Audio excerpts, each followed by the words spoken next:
Two, two. All right, there we go. We are back with another Pangburn Hangout.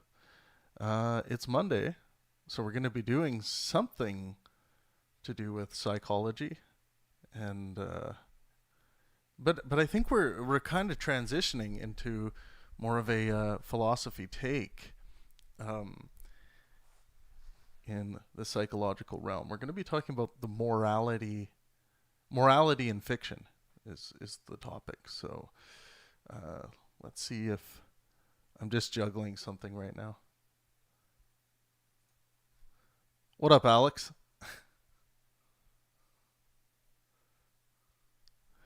Just want to make sure you can hear me. Two, two. Oh, maybe you can't. So now I have to reassign this. I just did an update. So, uh, oh, input needs to be Steinberg. Two, two.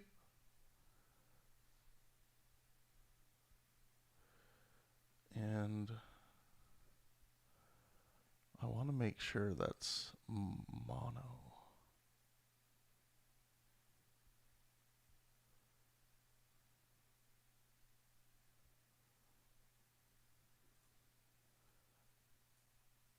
Two, two. One, two. Alex, can you hear me? Oh, okay, cool. Yeah, I had to do some readjustments. I did a computer update and it wiped drivers, so now I got it. Yeah, yeah. So tell me about what brought you to this topic, morality in fiction. I'm gonna while you're giving this update, I'm gonna share the live stream.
Yeah, totally. I think it's a fun exercise to see how your own moral foundation applies to these, imagined realities.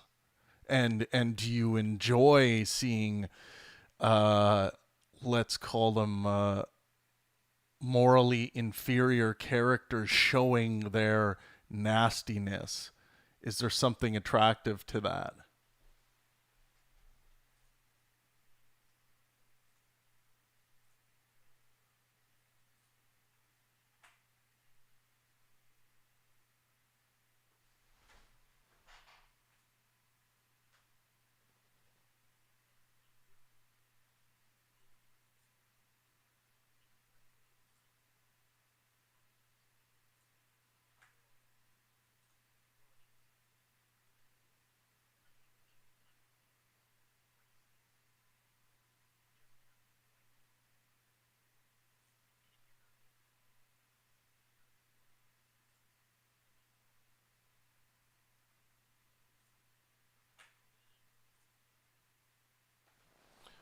Yeah, most definitely. An example would be what's his name in Guardians of the Galaxy? The bad guy. What the hell's his name? Thanos. Thanos. He has this idea that he's going to delete half of the population, and it's going to be for the greater good of the cosmos.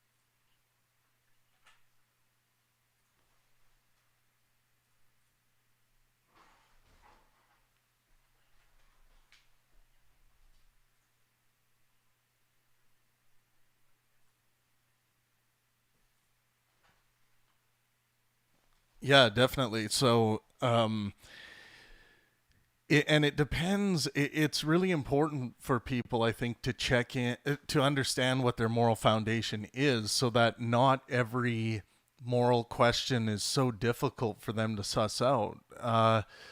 There's with my moral foundation, when I look at fictional characters, it's very easy for me, because of my relationship with my moral foundation, to make moral pronouncements and claims as they come, just very easily, because I've simplified, and I understand what I'm looking for when I'm making a moral judgment call.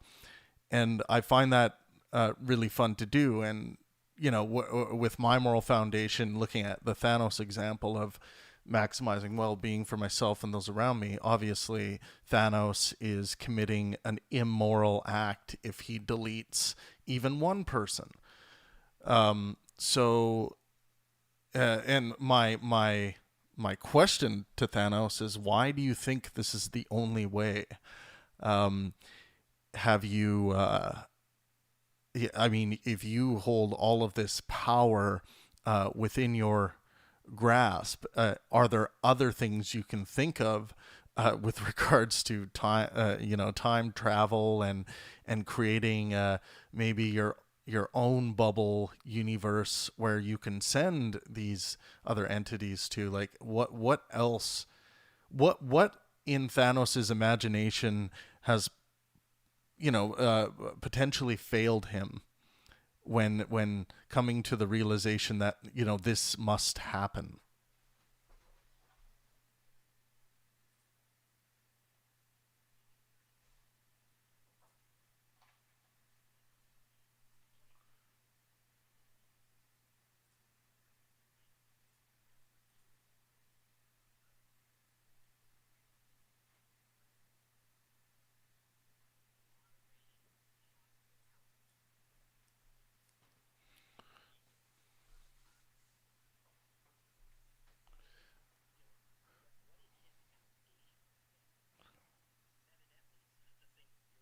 Right. Yeah. So I would say it's very similar to Adolf Hitler, where uh, preserving the clean from the ugly and dirty. Um, and it's not, Thanos doesn't make the distinction of the ugly and dirty. I believe in his philosophy. It's a random approach to this. But this idea of preserving the thing that you like, essentially. So he wants to preserve life. And in a sense, Hitler was doing the same thing, but instead of life, it was the Germans, and the Jews were the dirty insect that's getting in the way of this preservation. So I definitely see, like, And the Thanos example seems a lot more or a lot less callous, but I think there is still some of the same reasoning at play there. Well, where preserving X is the ultimate goal, and it seems like Thanos is willing to do anything to achieve that goal, and I think he maybe even says as much.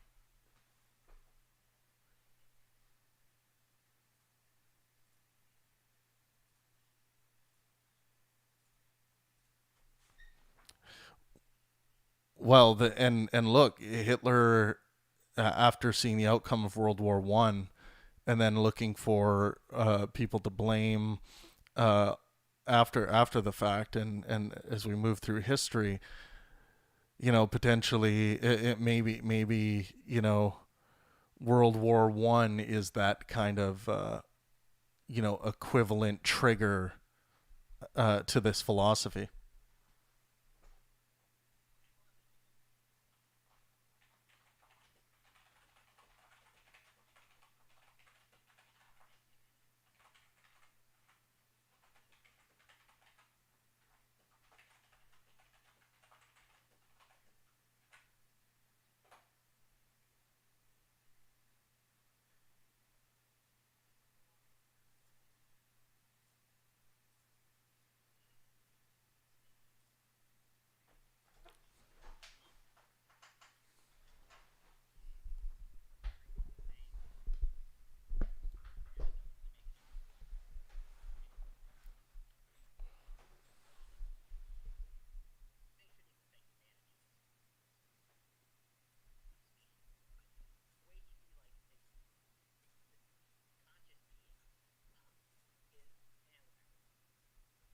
Yeah, you know it's this idea of like is it Jane Fonda who works with chimps? I think it's Jane Goodall. Jesus, Jane Fonda. But Jane Goodall, she's always been of this attitude that we need to reduce the population on this planet by one half. Um, and that there's too many people, and she says that we need to reduce this with as little suffering as possible. Um, there's some modern correlations there, I think, in seeing life as becoming too out of control and wanting to control it, and even some people, and I don't think Jane Goodall necessarily thinks this, but even some people will say, well, what would the world be like if we had not gone through massive world wars, or have had these terrible leaders that killed millions of their people, whether it be through starvation or whatever. So I think when we're looking at these issues, ultimately, when someone says something like that, like we want to reduce, I I tend to ask, like, okay, what are some ways that we would do that? Tell people that they can no longer have as many kids as they want, and how much suffering is that gonna cause? Um, it's just so many people. Um, from a hardware perspective, have that drive to want to procreate. It's not everyone, of course. We have homosexuality. We have, and even in homosexuality, we do still see some people have that drive to procreate. It just might not necessarily be with their partner, but it can be. But yeah, I'm not saying that is fundamental, but it is, uh, very much deep within us, that drive. So um, it's all fine and dandy to make these grandeur moralistic statements about, we need to do X, but sometimes even suggesting it. Oh, Alex, I need to make sure I get your output. I have to adjust you as well on okay, output capture. Damn thing. This happens every time I get I do an update. Thanks for I letting us get it. know, James. I Uh, think, thanks, James. You can't hear me say this, but thank you. yeah, there. That's better. Okay, cool. Perfect. Yeah, join us, James. I'd like to Yeah, get your please do. take. Um, I'll say that. Thinking something And more. I think it's kind of something that draws people to, if we look at the romantic comedy realm, people like there's a lot more I think relatability in those ones as opposed to like the superhero uh, hierarchy or the superhero fantasy. I think I Yeah, there's the moralistic struggles of can I or should I cheat here, or you know does eye for an eye morality uh, run through this person while they're trying to get back at their spouse for doing something to them, and yeah. yeah. Well, I hard with the whole hero superhero villain thing that I mean it's usually taken to such a grand scale. I mean the ultimate good or the ultimate bad of or whoever it is. And I think increasingly they do a good job of trying to give um aspect to it. Thanos having reasons, or some of the heroes have some character flaws, and things like that, and that's great. But I mean, you do pull away from the relatability a little bit. So, and oftentimes the morality of things is so purified, for lack of a better word. Like the Thanos example, it's well, yeah, killing half the population is bad. Any of the heroes, they might have character flaws. Oh, they're a little greedy. Oh, maybe they're a little too proud, but they still do the right thing in the end because it just kind of that's the way those stories are. They don't give you as much room for nuance and moral questioning as you get in, some of the better rom coms. Not the bad ones, but the good ones. Yeah, yeah, I totally get that. I just think it's such a amazing gift of evolution that we have these imaginations. I sometimes just as an exercise try to imagine what it would be like to not have an imagination. And we can obviously look at creatures around this planet that we so far our best models say that certain creatures do not have imaginations. Plants don't, fungus don't. Um, it doesn't seem like insects have imaginations, at least for the most part. Mm-hmm. But it makes that realm of possibility for the artist so interesting. And I really appreciate when writers and whether they're writing theatrical pieces or pieces for film or music, when they actually delve into the hard moral questions of life, the questions that people find major disagreement in. Mm-hmm. I think of a really good example of that. Um, where they where it is tricky in that sense. I mean, I've come up with some different characters and ideas for these conversations, but the ones I have so far tend to be ones where it's very polarizing moral choices that Right, most people would probably disagree with, frankly. right. Well, what are some examples? Um, for me, coming from the interest of villains and anti-heroes and such, I think Shakespeare has a lot of great ones. Claudius, Macbeth, Lady Macbeth is part of that. Oh yeah. Um, are great. Um, but I mean, even to a lesser extent, well, I shouldn't say this. Um, different. There's other sources out there. I mean, you get some from like Greek myth, and you get some from Can't think of it. Literature, that's the word I wanted. Mm-hmm. Um, and and sometimes they reach other mediums. Like one of the things that resonates for me, and maybe we'll do a week on this at some point. When I was a kid, I really loved the Disney Hunchback film, and Right. that was before I even knew that it was a book because I was a stupid child. And but Frollo is an incredible character, whether you look at the book or the movie. There's a lot to dissect there. Even though, like, burning people at the stake is generally frowned upon.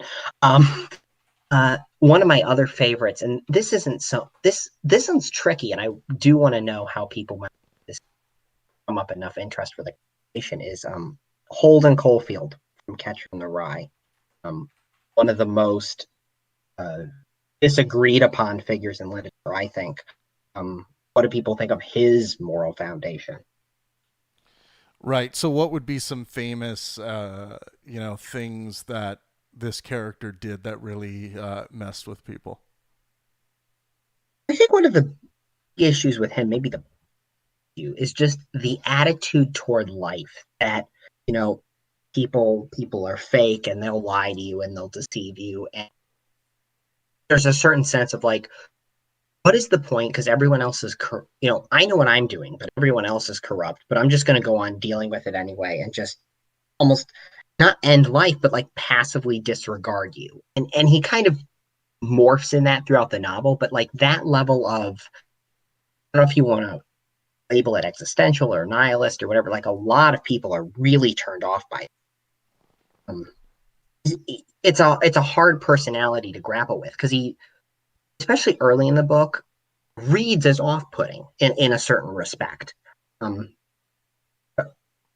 I kind of really liked him, but I had a lot of classmates at the time as I read the book in school who didn't. Like, oh my gosh, why he just hates the world so much? He's so rude to people. And it's like, think about his life. Think about his philosophy. If you sat down and talked with him about it, he could explain to you, well, this is what this person did to me, and this is what this person said, and no one's ever been upfront and honest about how they feel except my sister. You know, and it kind of starts to make sense. Yeah.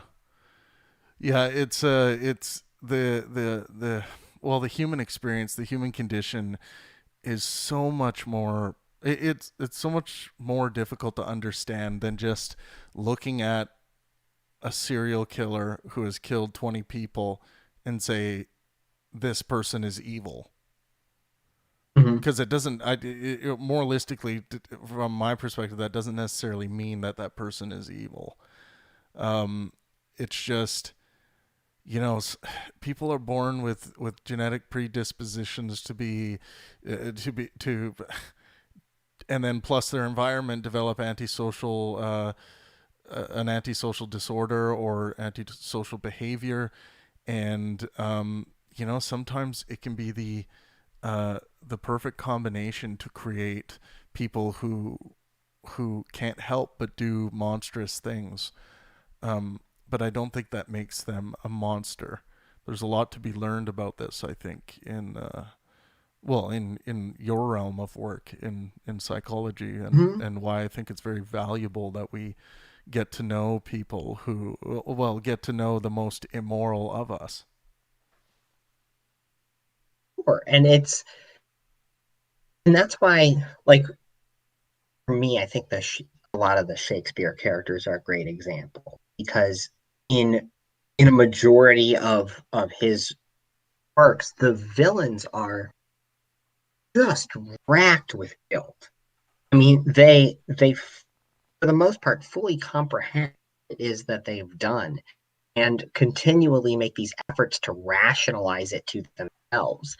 And in the moment, or for whatever reason they felt slighted previously, depending on which way you're talking about, it was right. It was right to them in the moment it occurred. And over time, it's like, what have I wrought for myself? And you start to get a little bit of that insight into the decisions. But I mean, even someone like Macbeth, and this is part of the reason I like this topic, like think he's a villainous person.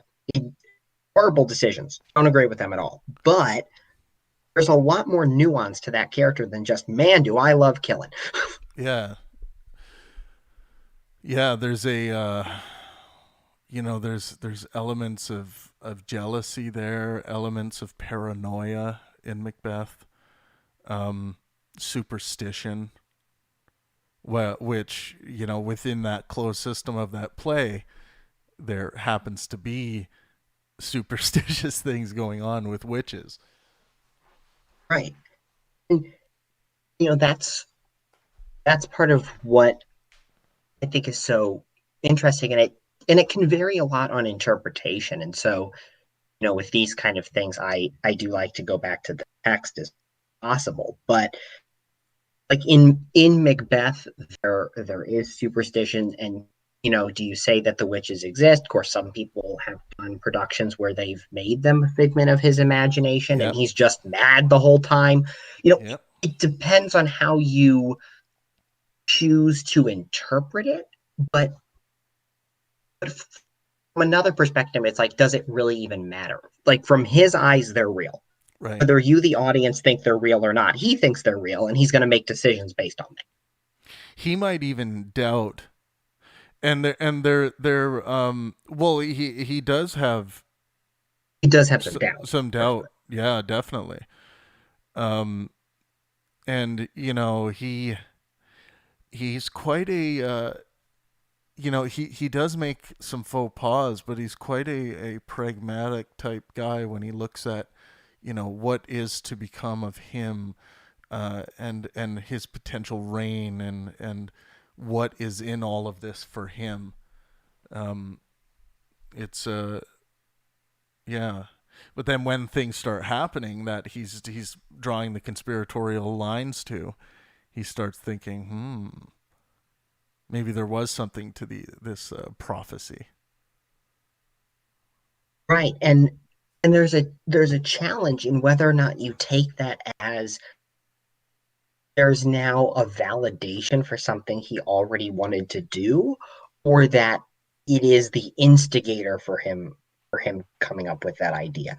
And I could see a reason to look at it both ways. I was I was rereading Hamlet this past week, and I think there's a similar thing in that where, you know, does Claudius send Hamlet to England because initially the first time it ever gets brought up, because he thinks, oh, this guy needs some help, he's really having a hard time, better if he goes away, or is it because, oh, he's going to catch me kind of thing? And the first time it's brought up, it really could be either. It kind of shifts, but it is part of our subjective interpretation how villainous we really want to make these people out to be. Right. And of course, if we're talking in the theater realm, of course, the production you see and the actors' choices and the director's choices are going to be a big part of that Sure. too. I haven't seen many productions of these things, but I would love to find a good one where these antagonists are played as least malicious as possible. Yeah, I mean the production starring Ian McKellen as Macbeth is a very good one. I think it sticks pretty true to the text and what was intended by Shakespeare, and yeah, and you get an up close and personal look at these characters as opposed to what you would see on stage, which obviously on film it's going to be a lot different. But you do get painted at quite an interesting picture of these characters, and well the totality of the characters as opposed to just um seeing things at a distance. There's a lot of there's a lot of subtext in Shakespeare that often can get stumbled over because the literature is so deep and wide. But there is a lot to play in these meaty pieces and these meaty roles. That's one of the things I like about it, and I hope that either today or going forward in these discussions, I hope we have some people in the Discord that do want to talk about that and have some Shakespeare knowledge, just because I'm more than excited and willing to talk about the superheroes and the Disney characters and the likes of that, but those characters are often intended for a mass audience or children or whomever.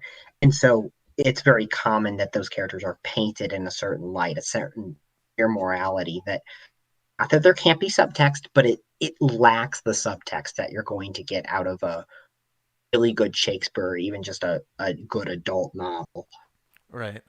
Well, it's funny that the moral fabric of some people in society like find it distasteful to see true depictions of like teen life and what teens go Mm-hmm. through as they're growing up and what teens are actually doing, like an actual depiction of the modern teen experience. Mm-hmm. People get offended by it and they say, "Oh my God, should not be shown to children." And meanwhile, those kids are like, "Yeah, that's those are the things we talk about. That's the language we use. That's the way we dance. That's the way we. That's the music we like. That's." And then there's this idealistic view of what the adult wishes children to be, and it's this very innocent bookworm Mm-hmm. child. And we all know from growing up that this is this is a misrepresentation. This is a false image of what actually goes on. So I really do respect and cherish, from an artistic perspective, pieces of art that come out that um, really do tell the truth. It's like, just some people, okay, I get it. Some people want to go into this fantasy where, teens um, are not being reckless with their attitudes, demeanor, and actions. But, and some people want to bask in that fantasy, and okay.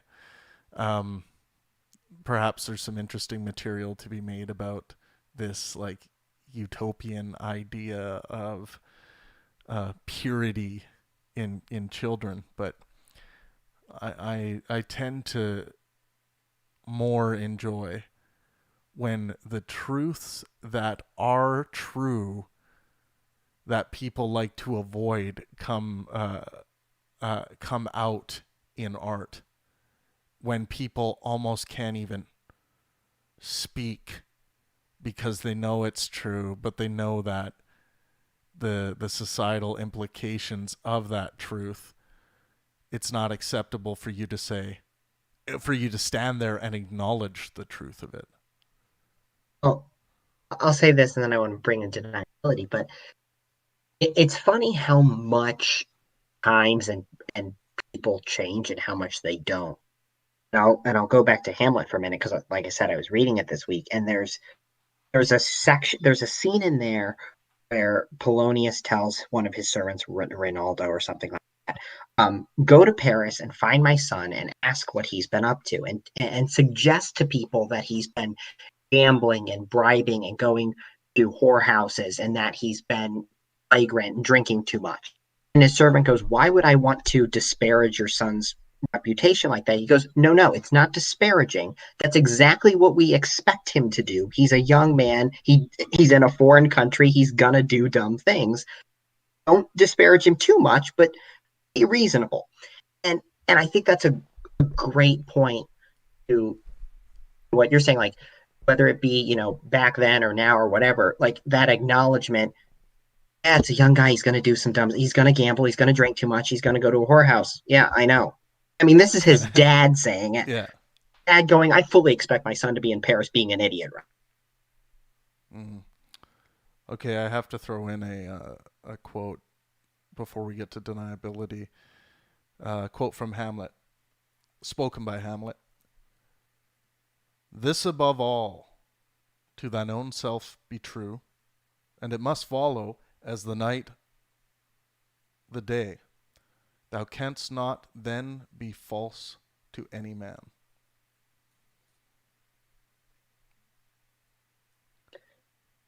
Truer words have seldom been spoken.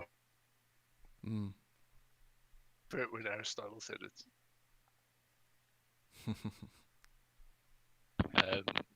But kudos to Shakespeare. He probably never came across Aristotle's work, so we can credit him with some original thought at least. Oh, he is far from original. He rips off everybody. So, He's original in his architecture. what's the topic for discussion today? Morality in fiction. in fiction. Yes, it is. Came remarkably unprepared. That's okay. This is kind of a first. It's the first week of hopefully many tackling this topic, and just because the morals of fictional characters, my opinion, particularly the most immoral among them, is very interesting, and it gives us a chance to hold a lens to our own morality and also see, like, can we step into the shoes of some pretty evil people for a little bit, but not have the emotional gravitas of saying, "Oh, let's think what Hitler was thinking," because I think people get too wrapped up in that. I think it's very much a worthwhile pursuit. And maybe I'm a bit extreme, but I think people should all undergo the experiment of trying to argue for Nazism, and that you need to put yourself in Hitler's shoes and try to think like Hitler to do that. Because, you know, what drives me about Jordan Peterson is that he pushes the banality of evil quite clearly, which I quite strongly believe in, because I'm a big historian, and I have really enjoyed reading the history of great men. I consider Hitler a great man. It's greatly evil, but great nonetheless. And I think, yeah, putting yourself in the shoes of the villain might help you realize but the banality of evil. It's not like some super villain that like commits these things. It's regular people, and you ought to understand their stories and what led them to those decisions, to hopefully not to replicate it in yourself. Yeah, absolutely, and especially for characters that are or real people too, but ones that have a well crafted morality, especially when it's betrayed in some capacity. And I can't think of a good example of this. I've Maybe got a one great of you. example. Oh, okay, good. What's I can't think of the name of the movie now. The sequel is The Golden Circle. It was that sort of like modern day James Kingsman. There we go. The Kingsman movie. I thought Okay. the villain in Kingsman especially the original one, it was very cleverly crafted, because, you know, it was a successful billionaire that's coming across very pragmatic about climate change. Like, you know, and I can't fault the logic. You know, planet's overpopulated. Let's kill off half of it, and to save the long term. That sort of fits with my moral compass of do the least harm.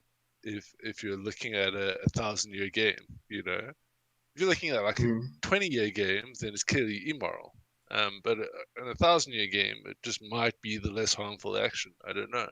And I maybe it's just me. Maybe I'm psychotic, but I felt myself identifying quite strongly with the villain, and then because it was the villain, it's forced me to have a relook at my moral compass a little bit. That's good, because that's kind of the example I was looking for. Like, there's a difference between, someone who says, yeah, I'm sure murder in some cases can be okay, and then by extension, kills a lot of people, or even one person. They're like, oh, it follows from what I was originally thinking.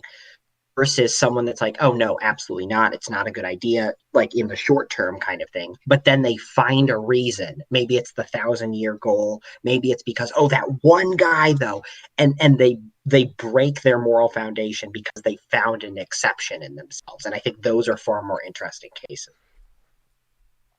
Well, I think it also points out the fatal flaw of rational morality, in that it's very much a game of the more you know, the more moral you are. The less you know, the less moral you are, because the most substantial secular rational moral foundations are predicated on consequentialism, and you get wrapped up in this consequentialist calculus, where really the more you know, the more you're going to be able to calculate, and the better moral decision you're going to be able to make.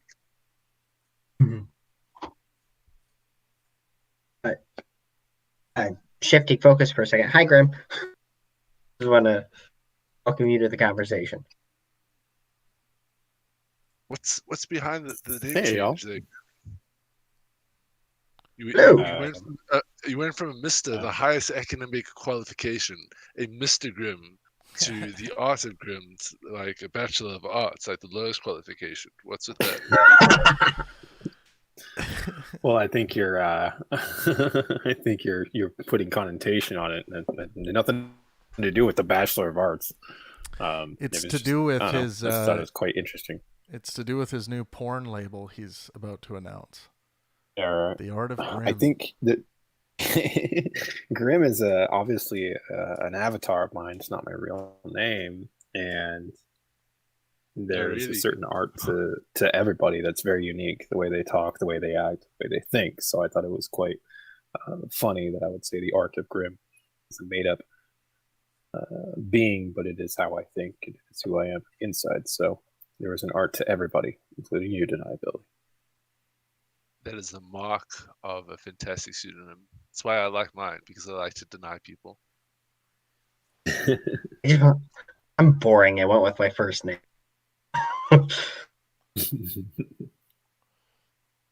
Yeah, but you're a therapist. You're trying to like generate trust bonds that you can fundamentally manipulate us later on. Exactly. Got to start with the first name. Yeah, there is a. Oh gosh. Yeah. No, I see. In reality, I should have a pseudonym because I do have to distance any public action from my private work. I'm the same way. Something tells me Alexander won't get you busted, though. Well, exactly. That's why it's just that. Well, we all know he's really Edward Snowden. I mean, I've seen you. I know the truth. How about the great Alexander? Oh, geez. Alexander the Great, you mean? Yeah. Well, either. You can go either. I'm not giving myself that much credit. Oh, what is the topic? One day I'll change it to Captain Therapy. Yes. There you go. Now you're talking. The topic was morality in fiction. Morality in fiction? Yeah, entertaining more the morality of fictional characters. I have a fondness for the ones that are evil, but that's me. I think morality is very good when you put in either a fictitious or even a real hero. Growing up, ironically, mine was Goku. I really liked the Dragon Ball Z series, but it was more on the facts that the guy always had a positive attitude, even when the odds were against him. And that is what created the world and friends and opportunity around him. And as you consistently go through life, you do notice that positive people tend to build positivity around them, and people come to it like moths to a flame. And so I always thought that was kind of interesting, having somebody like that be somebody I looked up to when it came to, how I move forward with values and morals. Now, obviously, I don't live my life 100% to a fictional character, but when it comes to having an attitude and treating respect, that was one thing that I thought was kind of cool, was just to empower people and to help them out. So that's where I got a lot of my positivity from as a kid. And then you decided to become the Art of Grimm. It's really bothering you, isn't it? I keep it just because of how much it bothers you. Yeah, somewhere. But as you grow up, you start to look towards real examples. People that have a lot of heart and do a lot of things. But I will let you know that most heroes you see that are in real life, you probably shouldn't want to meet, because you're only getting a glimpse of what they're like in public, as compared to a lot of real heroes that I've met have been people that you will never hear of ever. They're just not that type of person to be in the spotlight. They just do what is right and they devote their life to helping others. Most of those people are in the background. Like I said, you'll never notice them. People that But I've known I that are think that's true both business ways. owners that donate most of their time to the homeless, and they're just like, nobody knows about it unless you ask. But it does seem to go both ways, though. I really strongly believe there was nothing seriously wrong with Hitler. I think it was just the zeitgeist of his time and the sort of right concoction, and bam, Nazi. And I think the same is true of our heroes. And that's why you get to know your hero, you realize how human and very much like you they are, and how flawed they are. So I think it's on both sides of the spectrum for good and bad, for the heroes and the villains. Well, Well, I think bad scary. is a state of mind, right? Negativity or evil or whatever is really to say, well, we're choosing something that has not really good outcomes depending on the status quo, right? So loss of life or ruining maybe happiness for a lot of people. Even doing that, thinking that you're going to create a better world in the end, or sacrificing a few to save a lot. Some of those people think that they're still doing the right thing, but there's these bad or evil issues in the middle. No, but I think it's that's people exactly the that banality of evil, though, search for win-wins. right? Like people frame it as if like the Nazis were like specially evil. And I think that's incorrect. I think I can totally see how if you were fully convinced that all that was wrong with the world was Jews, and if you just killed all the Jews, the world would be a better place. Um, I can see how many people, if there's like a serious level of propaganda, there's no outside information, and people are properly convinced of this, you can see quite easily how regular, normal, what we would consider to be morally upright people would go and slaughter Jews. Um, I think that's the sort of danger is it's very it's almost wrong, and maybe to bring it back to the topic, maybe that's a challenge to perceiving negative morals in fiction, in the sense that it gives us a story that people are particularly evil, that they're out there to commit evil with malice. And I think I don't doubt that exists, but I think the overwhelming majority of evil that is committed is done so with good intentions, um, and yeah, just like the wrong set of information.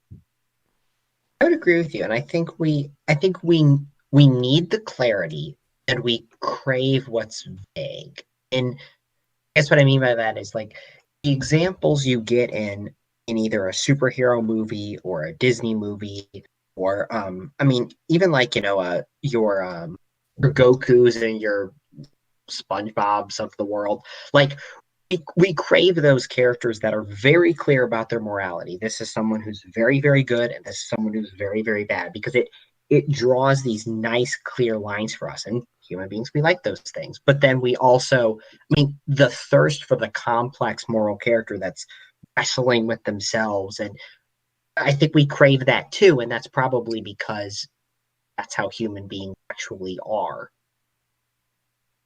Yeah, whether I we mean, admit it or not.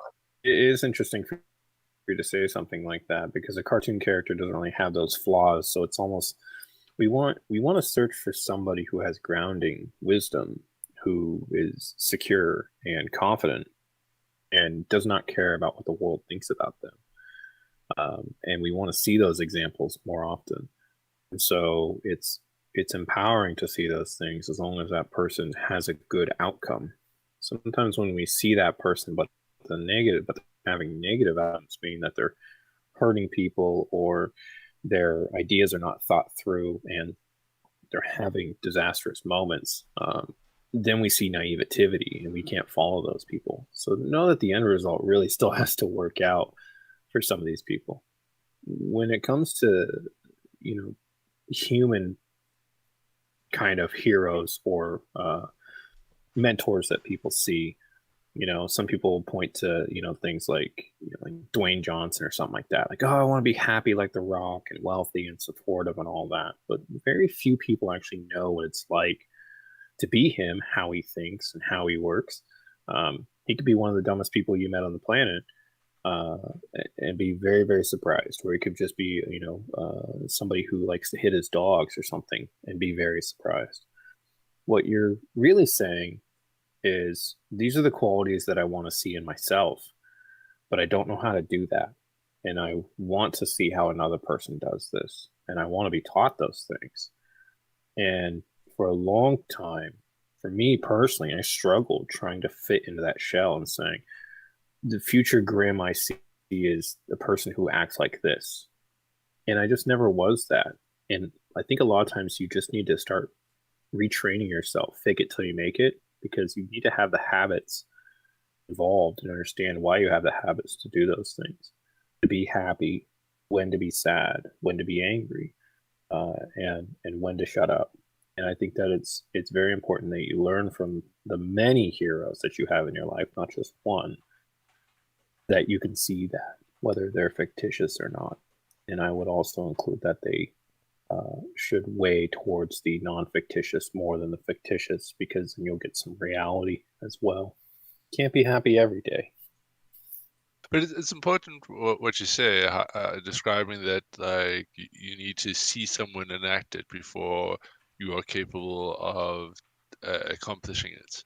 I think that's sort of the base human condition, because all the way from childhood, we're watching parents, we're watching people around us, how they socially interact, and this is how we learn. How, I mean, we don't precisely know those mechanisms. We don't know how to teach it rationally. So like a lot of people say, oh, you can get better quality schooling if you homeschool, and if you're just looking at the education level, I think a strong case can be made for that. If you have sufficiently educated parents and you have a strong curriculum, I think that a strong case can certainly be made for that. But that's not why you send your children to school. I mean, in part, yes, but the primary reason you send your children to school is to socialize, so they can interact with people, they can do things, they can like pull someone's hair and then get shouted at and realize, okay, cool, that we don't do that here, and that socialization is sort of key. So I think that what you just described there is just an extension of what we call socialization. It's like we watch other people and see their actions and sort of look at the consequences and go, okay, cool. I like those consequences. I can probably do that action, and then you emulate the behavior. I think neurobiologically, there's even these neurons called mirror neurons that are like specifically designed to like mirror other people's behavior. Oh yeah.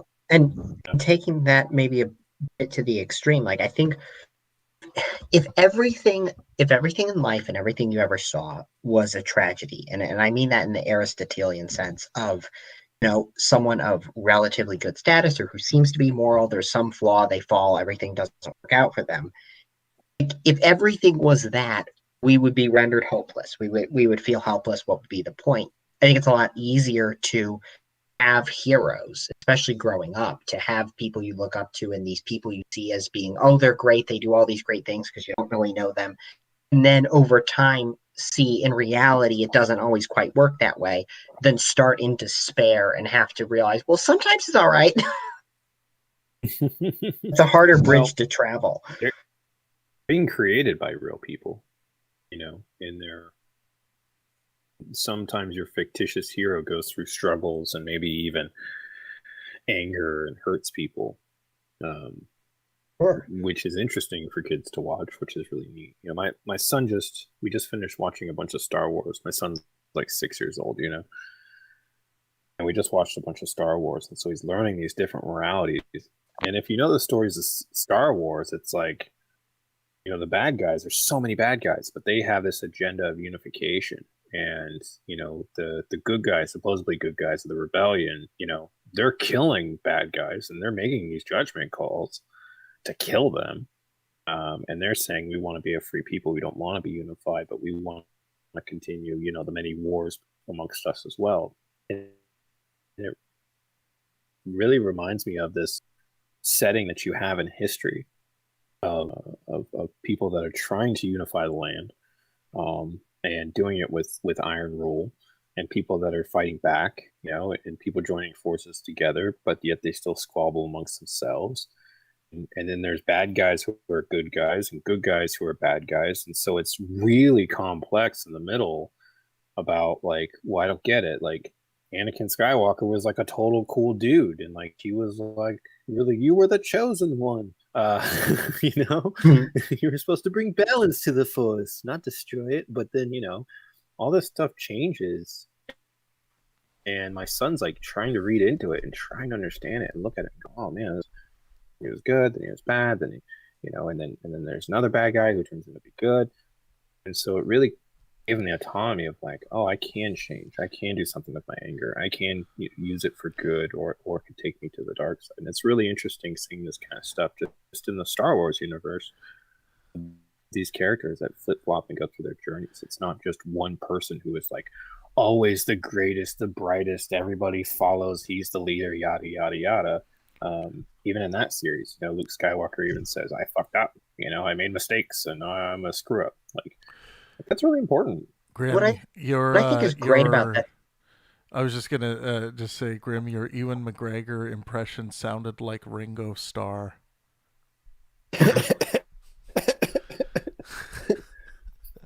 What? Because everybody knows Ringo Starr's voice, the drummer for the Hello, Beatles. Ringo. You were supposed to bring balance to the Force, not destroy it, you wanker.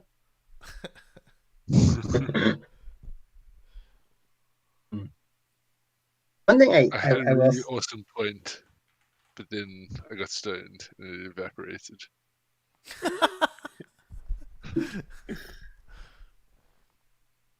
until your point comes back deniability. One thing I wanted to say to Grim is one thing I think this Star Wars series does well, though I'm not a super fan myself, is that it offers both that ambiguity for your son to work through, but also some clear boundaries. Like when you and your son are watching the movies, it's like, yeah, so where's Anakin? And he's good and then he's bad. Luke can make mistakes, but at the end of the day, you still know light good, dark bad.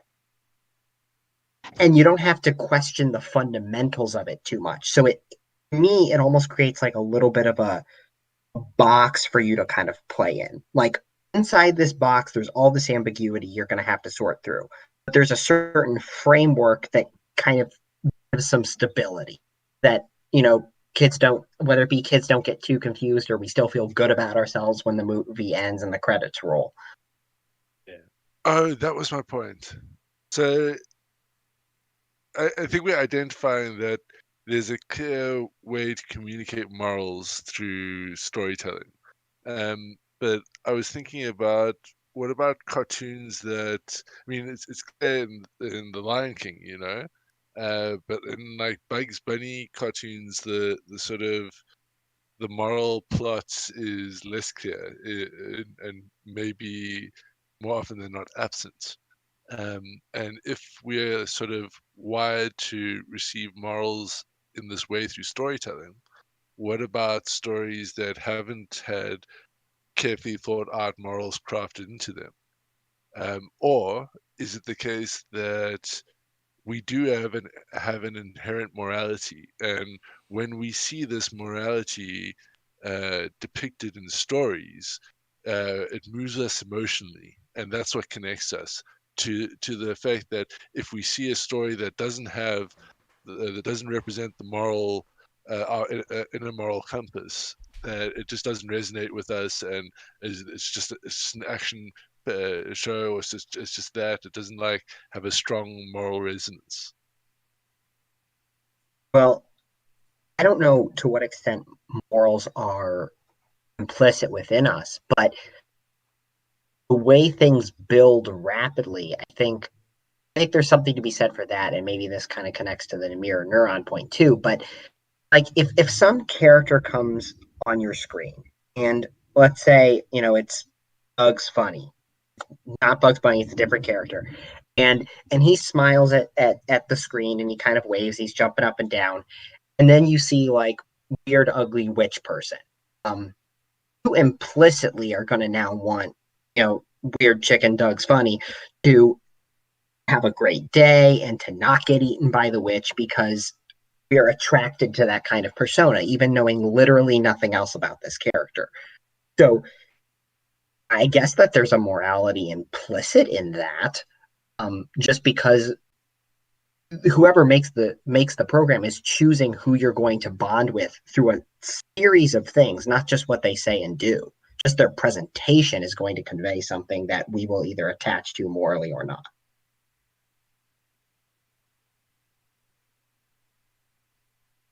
I guess my question is, do you think stories can change the moral compass of a society?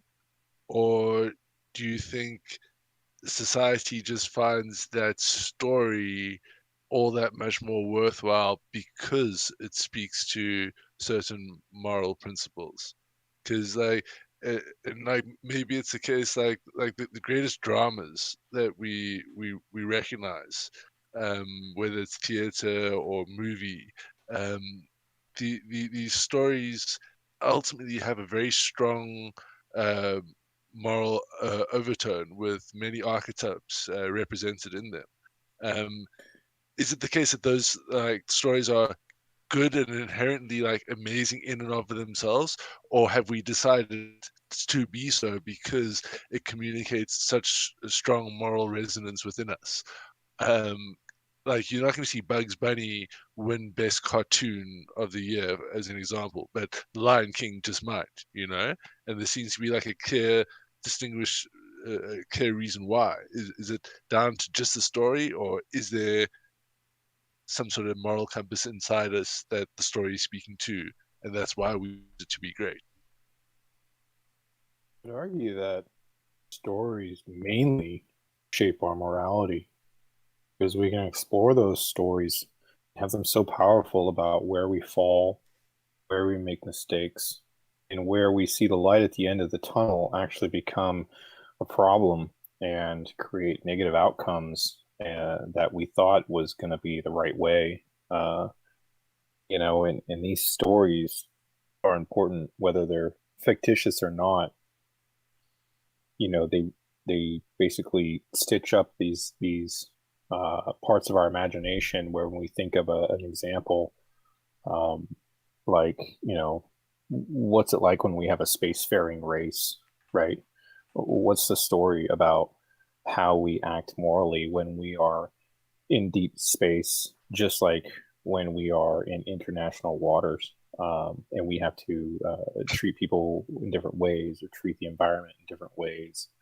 Have you seen And we start thinking of Passengers? these. With Yeah. yeah. So Passengers, I think, is a I think it won Academy Awards. Well, I don't know that it did, but like after watching it, I'm sure that it was at least nominated. Um, I think it comes with high esteem because it has so many different archetypes wrapped up in the storyline, and it has so many moral considerations. I think it quite neatly explores like morality, A, over time, B, as a solitary being, and C, as pair bonding, and then D, the sort of responsibility to the rest of the colonists that needed to arrive there without the ship being damaged.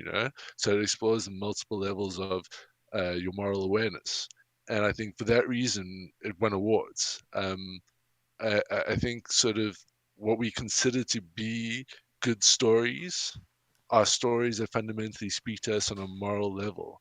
And I think that indicates an internal moral compass within all human beings. Yeah, and that's But that's what I'm saying is I think that a majority of our morality is shaped off stories, and the rest is off example.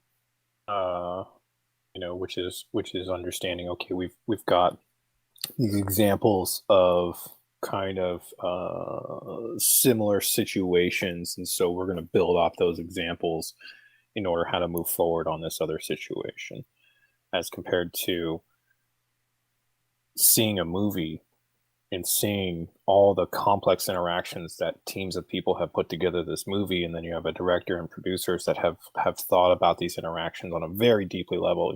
Every time you think you know a character, the director or the actor or the writer and so on have thought about that character in ways you probably haven't, and know more about that character in ways you haven't. So you watch the film again and again and go, oh shit, like I didn't even think about this war that's happening inside of them, or why they even made that fucking dumb decision in the first place. It was in virtue of X. And so there's doing that, and placing this story now in modern day society where we can put on screen, or have it read to you or something like that, or even read it yourself, is very important, because you're going to lean on those things to shape your morality too, which is why reading and understanding those stories about fictitious character, or maybe even historical character, in a situation, then you're able to see how they make the judgment calls, what they go through, what they think about, why they think about it. And that is how we develop our morality, is those questions that we ask ourselves, instead of just being in a reactive mindset and just saying, fuck it, this is just habitual to handle it like this, even though you're having a terrible outcome. If that makes sense. Yeah, it does, definitely. What's up, Bruce? Hey, Bruce. Hey, how's it going? You have a baby yet? No, not yet. Still waiting. I'm sorry, man. Any minute now, huh? Well, hopefully. It's been a little bit of a weight struggle. Does it We'll drop? see. Everything seems normal, so we'll go to the doctor. Okay. Take a look at the ultrasound in a couple days. So, hopefully we have a baby before then, but we'll see what happens. Maybe he's got a little bit of laziness, father like son. It's just how it goes, and it's just gotta. Wow. Just fucking with you. To be the other out of the other three, the first two were 2 weeks late.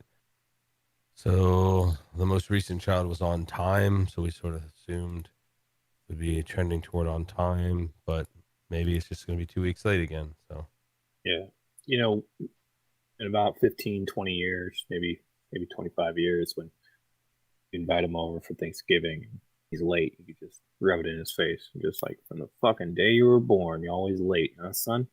Yeah, right. True. I'll be right back. Hang on. I gotta get some coffee.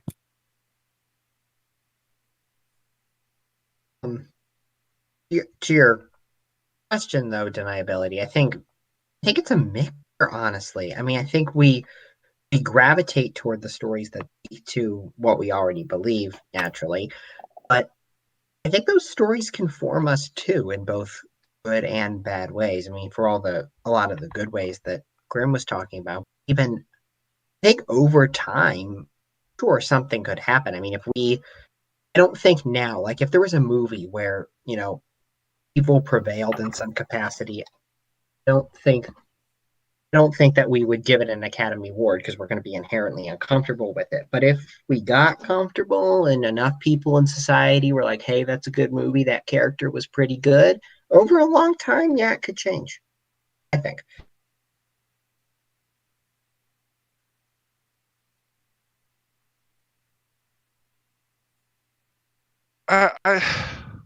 Here's why I struggle with this idea that the stories change, because when you look at a lot of religions, they're often interplaying very similar moral concepts, and you'll find that, like, for example, honesty and is one of the highest values in many religions. I mean, there's weird and wonderful definitions of honesty, but there's at minimum seems to be a push generally globally, independent of culture and religion, to value honesty and truth at the top of a moral values hierarchy.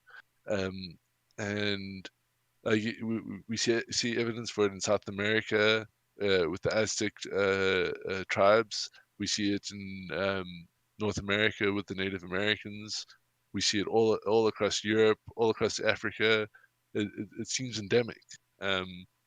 And I don't know, maybe I'm biased. I just like to believe that we do come inbuilt with some moral compass, and that it's not entirely subjective, because the archetypes that resonate with all of us resonate with all of humanity. And I can't see how you could claim that stories, which seem to vary quite widely from region to region, have that sort of informed effect when it's literally a global phenomenon.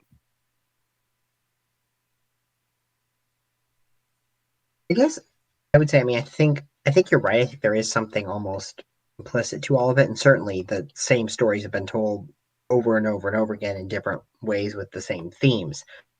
I was more just saying that I think if we put the effort in, there was some level of interest, I guess, in doing so, we could morph the story and let them morph us over time. But I think there's going to be an inherent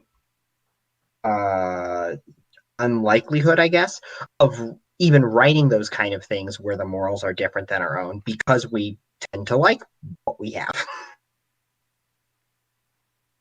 Yeah, but like, I don't think our morals have necessarily changed at all. I think all we've experienced is a change in technology that's allowed us to interpret the exact same morals in a different way. I mean, to use the case of racism, what people were trying to do in the era of lack of scientific understanding was to quickly, like, the brain's famed for making shortcuts, and what they're trying to do is make a shortcut to link behavioral characteristics with race.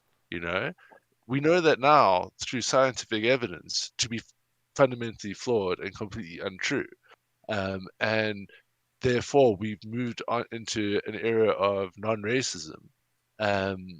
But I don't think our moral compass has necessarily changed. I think all that's happened is we're still discriminating based on groups. We're just through scientific understanding and exploration, we're eliminating the discrimination that is meaningless, like race, and for zeroing in on more competency typed discrimination.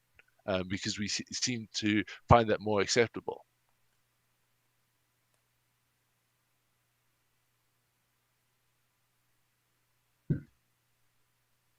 I think that certainly makes a lot of sense, in that particular example especially. Other people jump in, like, and Scott's here now too, or Scott Lebowski, whatever we're calling him. I'm the dude, man. So that's what you call me, okay? Or dude, or El Duderino, or your royal dudeness if you're not into the whole brevity El thing. Duderino. Why did it say Bruce? I want El Duderino. Duderino, man. if you're not into the whole brevity thing. Do you see, Larry, what happens when you fuck a stranger in the ass? This is what happens, Larry. So Jesus, the I'm enjoying my goddamn coffee. right. so deniability, the idea of a mob boss like moral babysitting, I think we have escaped it for the most part. What is the mob boss moral babysitting that you're talking about? I wasn't making an argument for that. Just I'm sure Bruce would say Christianity is the root cause of this morality, but I think Christianity just attempts to describe various aspects of a fundamentally inbuilt morality that has evolved into us. And it is my hope that one day we can sufficiently describe that rationally.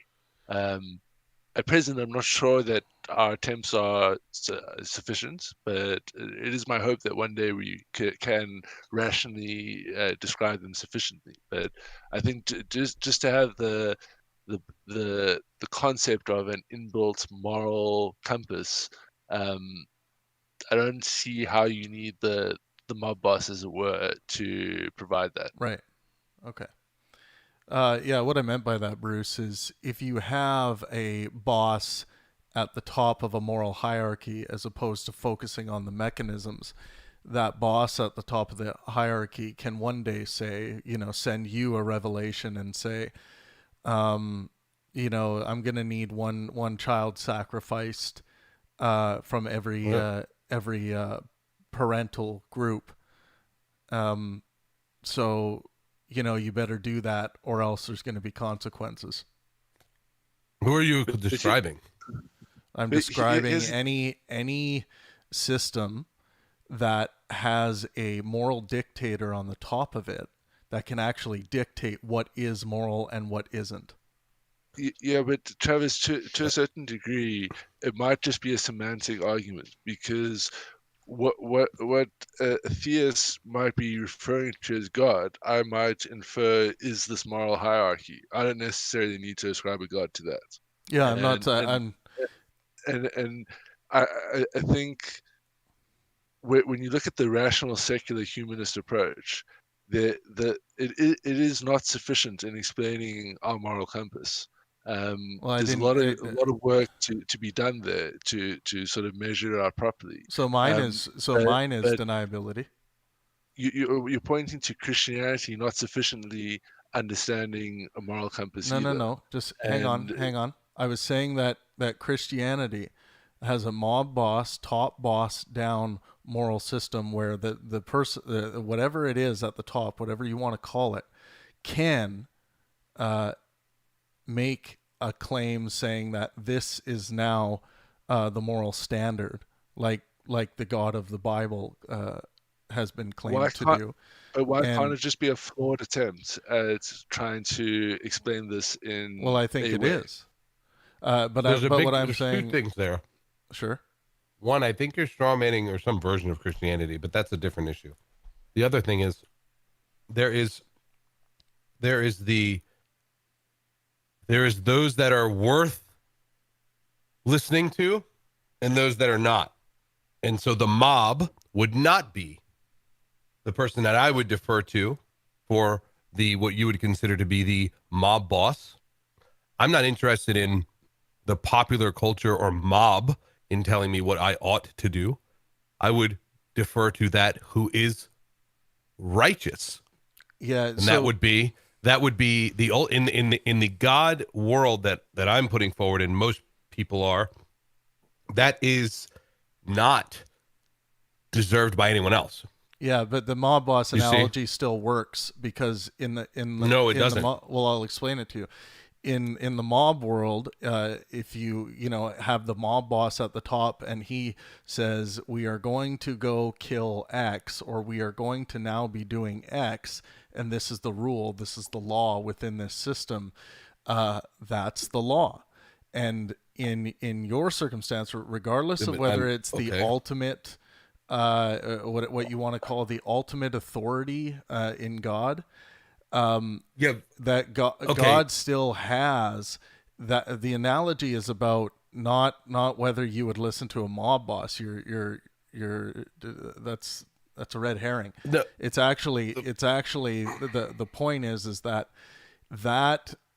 moral system, the top down morality, the system of moral proclamations, at any point, God could decide and reveal this to you.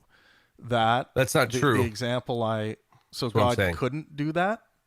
No, because here's two things. There's one, he will remain consistent forever. Number two, the law is already a part of you. All he's doing is revealing what you're ignoring. You see, he's not creating something new that doesn't already exist in creation. The Old Testament and the New Testament demonstrate that to be false. No, they do not. Yes. They don't. Yeah, he didn't remain See, consistent. that's not true.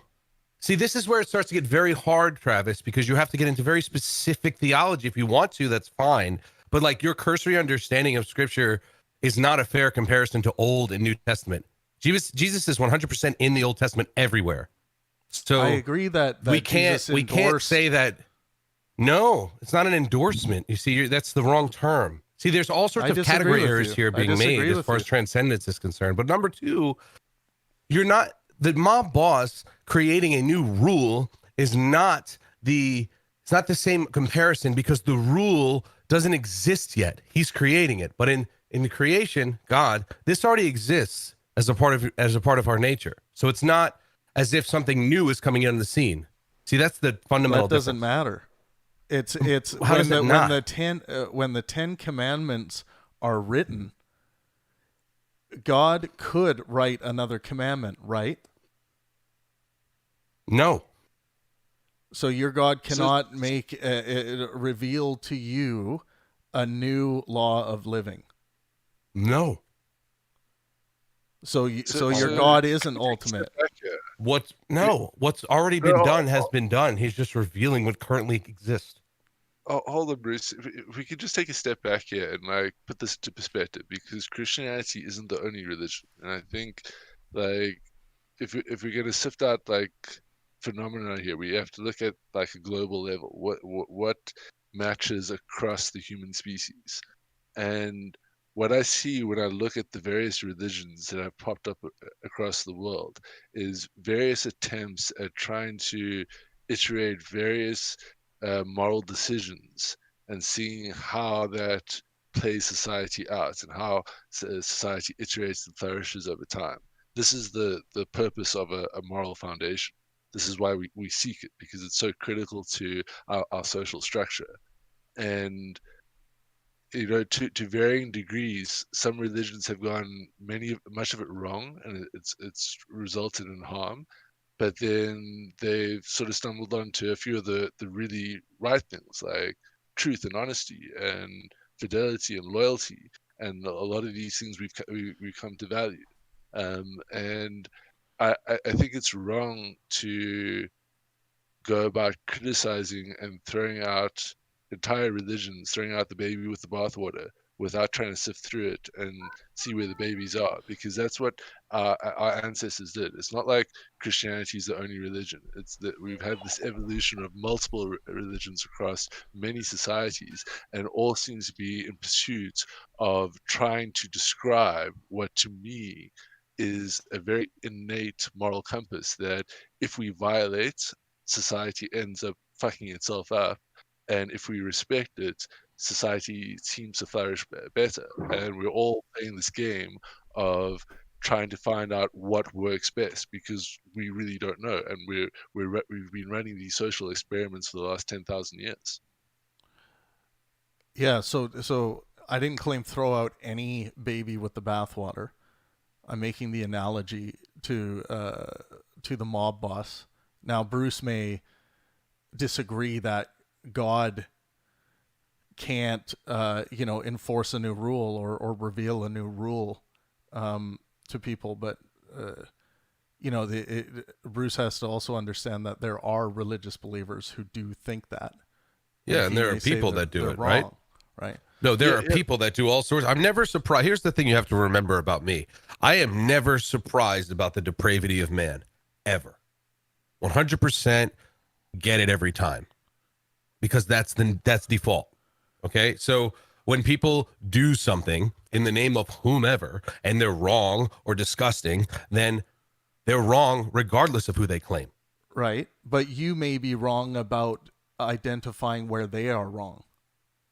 But well, that's fine. We all have the ability to engage with these people and show them that they're wrong. And I'm not saying that you're not. And if anything, you may be better at it than I am. We're not disagreeing on whether or not we ought to hold people's feet to the fire about things that we agree are wrong. We agree on that. Yeah, sure. That's what I'm trying to say here. I'm not trying to say that anyone's making some sort of a better judgment than I when it comes to practical things that occur, or worse than I. I'm not saying that at all. Right. But we're talking about like fundamental metaphysics, not practical issues.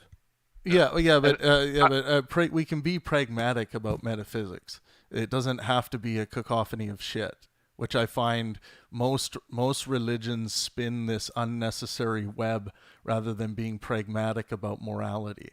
I think a lot of people have adopted a more pragmatic view of their religion when it comes to morality, and I think that's a good thing.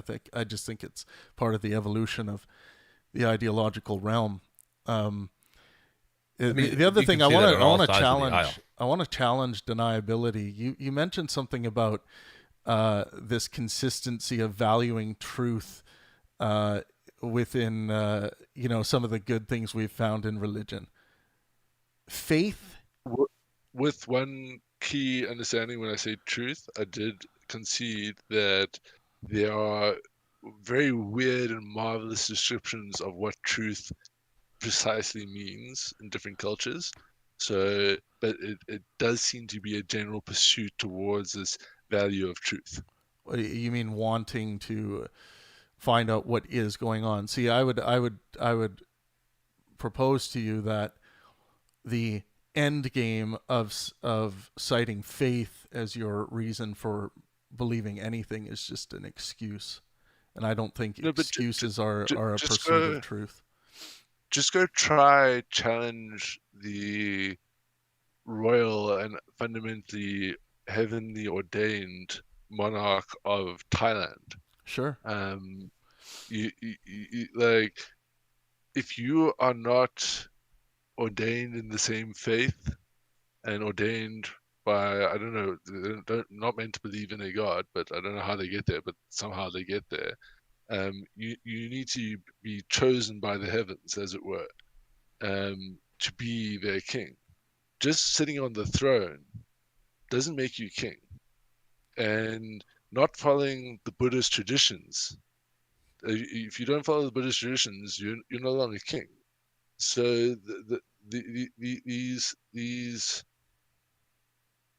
these moral stories have a way of structuring society such that it affects the leadership, because as much as people want to pretend that kings and emperors could do whatever the fuck they want, they were ultimately constrained by the moral belief of their particular times. So like, if you were a Christian king, you couldn't go do some Muslim or pagan shit. You couldn't disagree with the moral foundation of society. You had to find a way to frame all of your actions within that moral framework. That's all fine and dandy. No, it's actually not consistent, because we have kings that were labeled as tyrants, and we have kings that were labeled as fair moral rulers.